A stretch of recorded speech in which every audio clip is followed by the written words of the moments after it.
Bon voilà, je m'appelle Richard, mais mes potes m'appellent Richemont. J'ai la trentaine, une famille, une copine, une gamine montée sur ressort, des potes, un chat, un boulot, une voiture, un toit, un barbecue, des factures, des emmerdes, et aussi des crises de rire, de joie, de bruit, de calme, j'en passe et des meilleurs. Et j'allais oublier, j'ai aussi des cheveux. Putain, non c'est vrai, j'ai plus de cheveux. Enfin bref, on peut dire qu'avec tout ça, je suis loin de m'ennuyer, et c'est plutôt cool. Mais là, au risque de faire rire, je vais vous parler de mon petit secret. Je kiffe la pêche. Voilà, c'est dit. Là vous vous dites, mais ce mec est naze. Mais pas du tout, et je vais tenter de vous prouver le contraire en vous emmenant avec moi et mon pote à la dernière session tweet de l'année 2018. Et là vous pourrez vous faire une idée. Allez, sac, basket, casquette, canne et leurre, et c'est parti, je vous emmène à la pêche.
Salut à tous, nous voilà de retour sur la chaîne Wild Fishing et aujourd'hui on va se faire un petit trip tweet, le dernier tweet.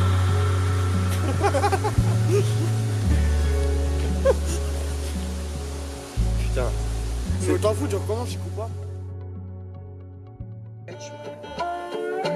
Rolling off on 95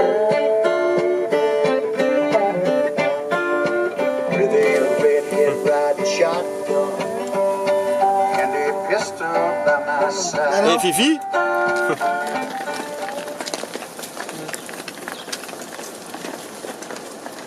Salut. Je sais pas si vous vous souvenez, mais il y a pas très longtemps je parlais de ruralité en déconnant sur une de mes vidéos. En fait, il se trouve qu'un des points que je préfère dans la recherche de la truite, c'est le fait que les 3/4 du temps, c'est en pleine ruralité, voire au milieu de nulle part, que l'on trouve les plus beaux spots pour la pêcher. Et du coup, ça donne un petit côté aventure à la chose qui n'est pas forcément pour me déplaire. Mais ça implique parfois de légers retards dans le programme, si vous voyez ce que je veux dire.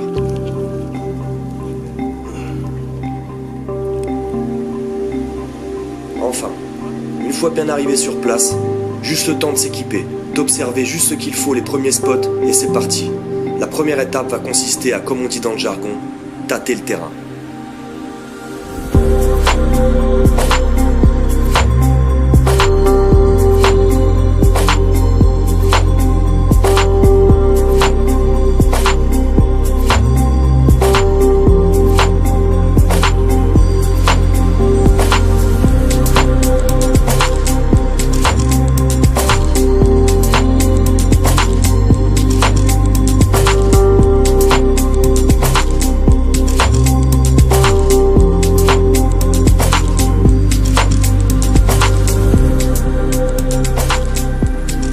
En général, la première heure va me servir à déterminer si les poissons sont actifs, c'est-à-dire en phase d'alimentation.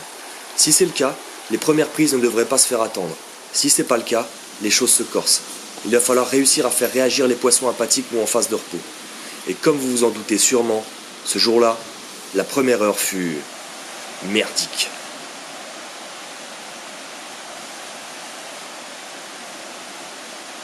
En même temps, les orages de la nuit précédente y sont peut-être pour quelque chose. L'eau de cette rivière, en général claire, est d'une couleur jaune miel, et ce matin trouble et sombre. J'opte donc pour des leurres bruiteurs à des couleurs plutôt vives, pour que les truites puissent les repérer de loin. D'un autre côté, cette situation peut être un avantage. Eh oui, car l'eau étant trouble, les truites étant d'un naturel méfiante, j'ai moins de chances de me faire repérer. Et voici donc la règle numéro 1, toujours tenter de tirer parti de la situation et des éléments qu'on a pu observer.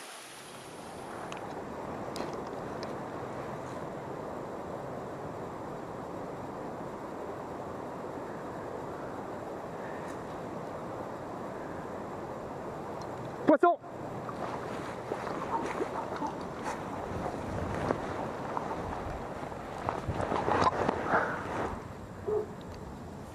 Ah, première. Elle est pas très grosse, mais. Tu filmes? Voilà. Doucement, doucement. Enfin, après 2 heures à se demander si la session ne risque pas de tourner au fiasco, je touche ma première truite. Et ce moment-là, comme à chaque fois, est un véritable bonheur. Peu importe la taille de celle-ci. D'ailleurs, il faut que je vous précise une chose. Dans le Massif central, les truites sont plutôt bien présentes sur les rivières de première catégorie. Mais la plupart du temps, elles ne sont pas de grosse taille. Et cela s'explique par le fait que la plupart des rivières sont au-delà de 1000 mètres d'altitude et qu'elles sont plutôt acides, empêchant une croissance rapide des poissons. Mais attention, je n'ai pas dit que les grosses mammaires étaient inexistantes. Et c'est d'ailleurs ces truites-là que je cherche sans relâche depuis 2 saisons maintenant. Et je peux vous assurer que ce n'est pas une mince affaire. Il faut y croire et prendre le temps de peigner soigneusement chaque veine d'eau, chaque cache potentielle qui risquerait d'abriter la truite dodue tant espérée. Car c'est en passant le plus de temps possible au bord de l'eau que l'on apprend à affiner sa technique, sa lecture de la rivière, et donc qu'on augmente ses chances de toucher la truite qui sort du lot.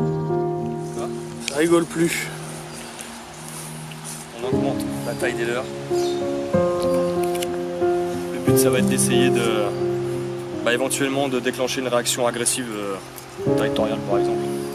En augmentant la taille de leurre et de plus cibler les gros poissons. Si ça peut en réveiller un.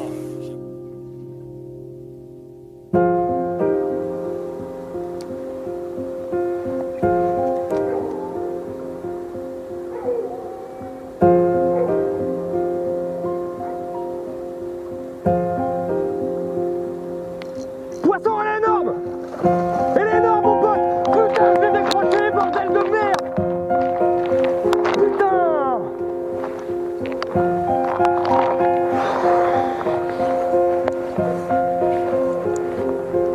Putain, elle était énorme, gros!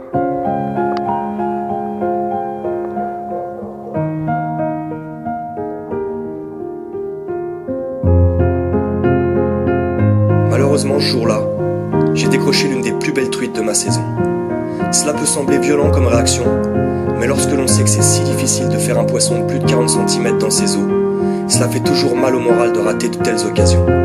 Mais bon, ça fait partie de la pêche et de son lot de frustration. C'est comme ça.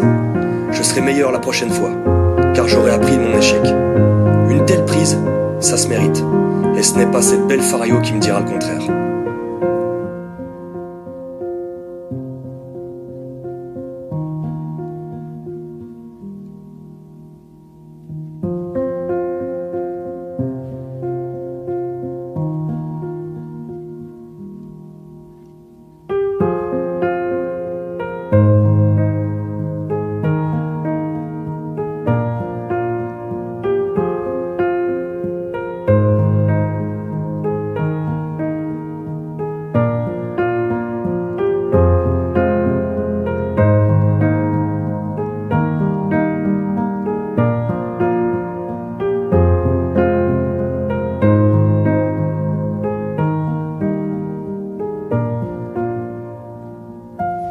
Allez, de toute façon, la journée n'est pas terminée.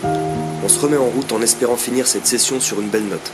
De toute manière, jusqu'au dernier lancer, on est susceptible de toucher quelque chose.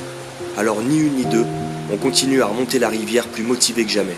Car n'oublions pas la seconde règle, si on a touché ne serait-ce qu'un poisson, on a de fortes chances d'en toucher d'autres.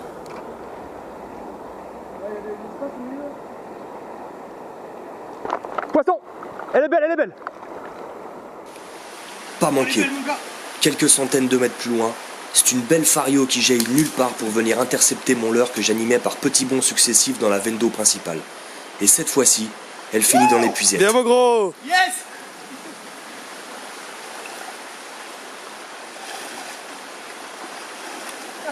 Ah, ben voilà! Elle est belle. Elle est belle. Elle est beaucoup moins grosse que celle de tout à l'heure, mais elle est déjà très très belle pour la rivière.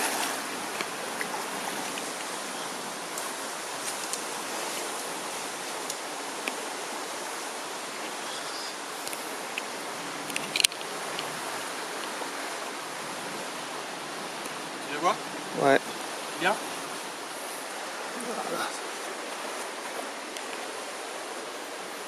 belle ma mère. Elle est belle, hein? Ouais. Beau poisson. Celle-là, elle est tout juste maillée. Je pense, quelque chose comme ça. Très beau poisson. C'est good? Ouais. Allez.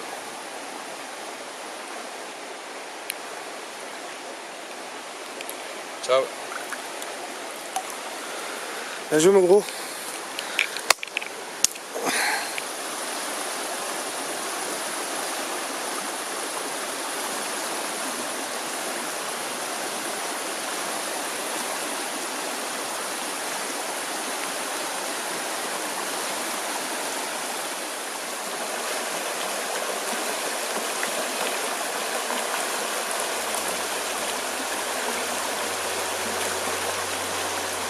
C'est dingue, c'est la même sensation à chaque fois. Une petite montée d'adrénaline qui vient remettre tous mes sens en éveil. De quoi me regonfler à bloc pour la suite. Yes!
Super bonne.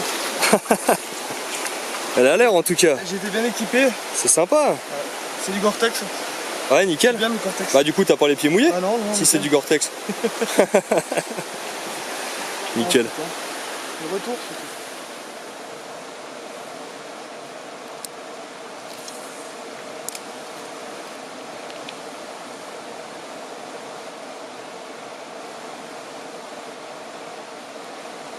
Je me fais des petites frayeurs des fois là. En fait c'est les cailloux qui raclent.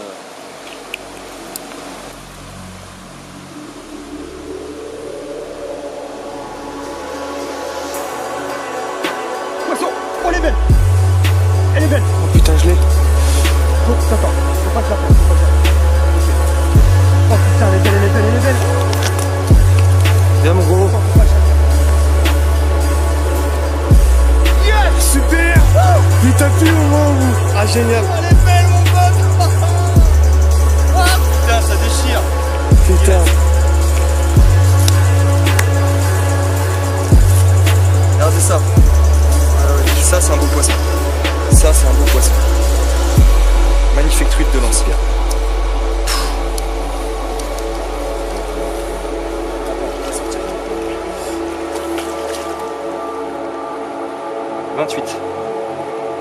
28,5. Magnifique. Super poisson. Et voilà, ce sera ma dernière truite Fario de la saison 2018. Pas un monstre, mais des mensurations honorables pour ce milieu et surtout une robe magnifique. Maintenant, vous savez ce que je ressens et pourquoi je suis si souvent au bord de l'eau. C'est ancré au plus profond de moi, et ça depuis tout jeune. Et à tous ceux qui voudront me faire croire que c'est une pratique de barbare, je leur répondrai que je suis un amoureux de la nature depuis ma plus tendre enfance, et que j'ai été élevé dans le respect de ce qui m'entoure et de ce qui m'a vu naître et grandir, et que je n'ai aucune leçon à recevoir des gens qui voient la nature au travers de leur écran de télévision et de leurs voyages successifs en avion à l'autre bout du monde, alors qu'ils ne savent même pas allumer un feu et reconnaître ne serait-ce que 10% de la faune et de la flore de notre beau pays. J'emmerde tous ces gens qui nous jugent et ne connaissent le débat que derrière un écran sur des réseaux sociaux, parce que moi la nature, je la vis, je la respecte et j'essaie de la transmettre aux gens que j'aime, comme me l'a appris ma famille et pas mal de gens que j'ai rencontrés, notamment au bord de l'eau. Sur ce, peace, et j'espère à bientôt, peut-être au bord de l'eau.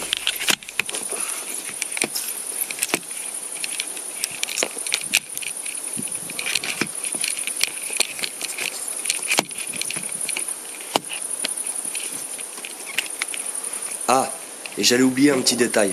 Je tenais à remercier mon pote Juan qui m'a suivi tout le long de cette journée pour filmer ce qui me tenait à cœur depuis longtemps, alors qu'il n'est pas pêcheur pour un sou. Mais que depuis cette aventure, ne serait pas contre une petite session truite la saison prochaine. C'est quand tu veux et ce sera avec grand plaisir. Merci encore mon poteau.